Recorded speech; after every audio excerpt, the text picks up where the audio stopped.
My name is Joan Kropf. I'm the Deputy Director and Curator of Collections. I've been with the museum since 1971. My first experience with the Dalí art was through a class I was taking, being taught by a gentleman who turned me on to Salvador Dalí because he thought the type of paintings I was doing mimicked Dalí's style. I was also introduced through looking through books, and one in particular book, it was called the Candy Box book, had a big foil gold cover, and on the front cover was The Persistence of Memory. And then as I paged through the book, I saw other works that I enjoyed immensely. How I heard about the Dalí Museum is that I knew that a museum opened for Salvador Dalí in Cleveland, Ohio. I didn't really know where it was, so I had to kind of search it out. But it turned out to be a private collection that opened in the other half of the gentleman's office building. So one day I went there to visit with a friend. On the door they had a sign looking for part-time help.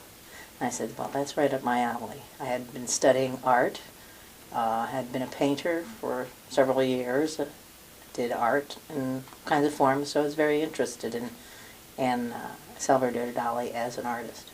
The first 10 years, which was in Cleveland, Ohio, in a suburb called Beechwood, I worked with just another person.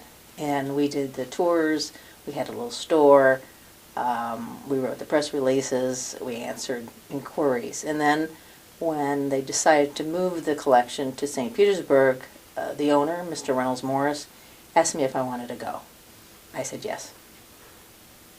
The Morrises were involved with Dalí life early on. They met him at the King Cole Bar at the St. Regis Hotel in New York.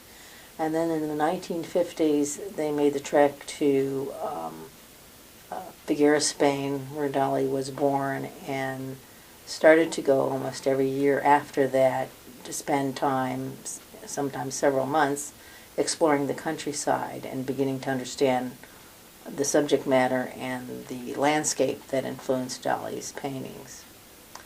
And over the years, they would continue to go back and forth either to Spain or to New York for the openings of Dalí's exhibitions.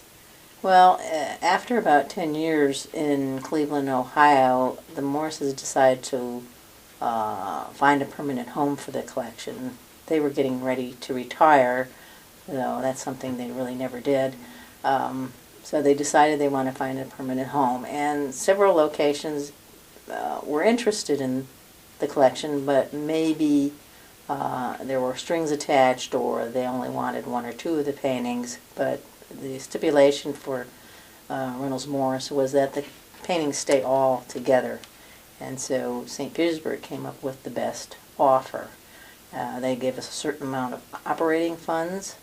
They renovated the site that we originally were at on 3rd Street, and that's why we relocated to St. Petersburg. It was just the interest of the local community that brought us here. Well, the grand opening was like a 3-day event at the museum in 1982. It was actually March 7th, 1982, and they had 3 openings.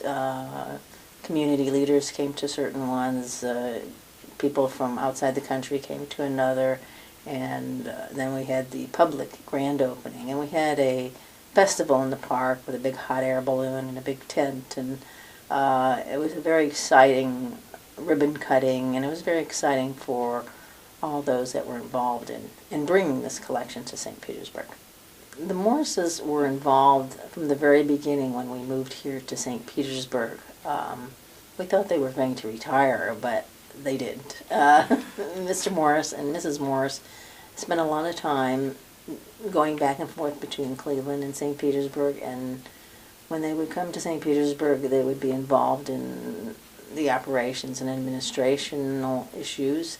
They were both trustees on the board, and would take time to teach the docents and meet with the volunteers. So it became very kind of like a family after a while, because they had the opportunity to the volunteers and docents had an opportunity to actually talk directly with the individuals that they were that had to do with Dalí and had met Dalí and talked with him and had the stories given to them from the horse's mouth, so to speak.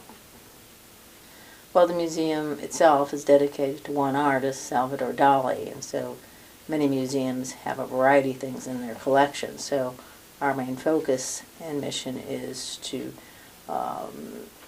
educate people about Salvador Dalí and to bring an understanding of this one Spanish artist who contributed so much to the 20th century art.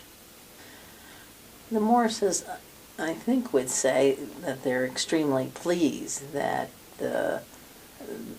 that they chose the location that they did, because when we were in Cleveland, it was by word of mouth that people learned about that there was a Dalí museum there. People had to phone to make an appointment. Once we moved here, over the years, it was a combination of marketing and advertising and word of mouth, and now there seems to be a generous amount of people paying attention to what the artist has done, and his name has probably become more well known. More exhibitions are being developed, not only at our museum but at other locations, so it's just growing tremendously. I think they'd be very pleased that there's such a positive attitude about Dalí now.